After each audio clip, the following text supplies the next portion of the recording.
इस वक्त दुनिया में टॉप बेस्ट फाइटर जहाज कौन से हैं? 10, तो उनमें से 4 उसको तोड़ रहे थे हिंदुस्तान की तरफ अगेंस्ट पाकिस्तान। राफेल आपको याद होगा 2019 में जब अभिनंदन का जहाज हमने शूट किया था तो हिंदुस्तानी वजीर आजम ने अपनी विश की टॉप लिस्ट पे कहा था कि अगर हमारे पास राफेल होते, अभी वही राफेल थे जो 33 उड़ रहे थे एक की बजाय। राफेल की 150 किलोमीटर मिटियोर मिसाइल लगता है और उसके बाद रेडार की 150 किलोमीटर से वो फायर कर सकता है दूसरे जहाज। अब आप देखिए राफेल की निस्बत हमें 50 किलोमीटर से भी प्लस का हमें एडवांटेज हो गया। तो ये कॉम्बिनेशन बड़ी हमें फेवर कर रही थी अगेंस्ट राफेल रात को। इसका मतलब है पाकिस्तान के 40 पायलट्स के मुकाबले में उनके तकरीबन 90 पायलट्स हवा में।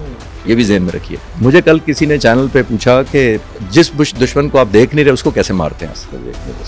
जिसको मैं सामना करता हूँ मुझे उससे नफरत नहीं होती, लेकिन जिनको मैं पीछे छोड़ के आया होता हूँ उनसे बड़ी मोहब्बत होती है। ये जो पायलट्स थे, and I am sure I met them, जब वो कहते थे कि सर 1-1 इंच का दफा करेंगे, वो क्या अपने लिए मारना चाहते थे किसी को? जाती दुश्मनी तो मेरी कोई नहीं है, उनकी तो हमें शक्ल भी नहीं पता उन पायलट्स की, उसकी शेप भी नहीं पता किसको मारने लगा। कि हिंदुस्तान पर जो हमने अगले 5 घंटे में वेपन्स की टनेज फेंकी, तो जब मैंने कैलकुलेट किया तो मैंने कहा ये तो now I can confirm it you कि जो हमने 5.5 घंटे की बॉम्बिंग की है। मैंने पीएफ से वेरीफाई कराया, जो मैं स्टेटमेंट आपको देने लगा हूँ। 17 दिन की वॉर से ज्यादा टनेज हमने 5 घंटे में हिंदुस्तान पर फेंका।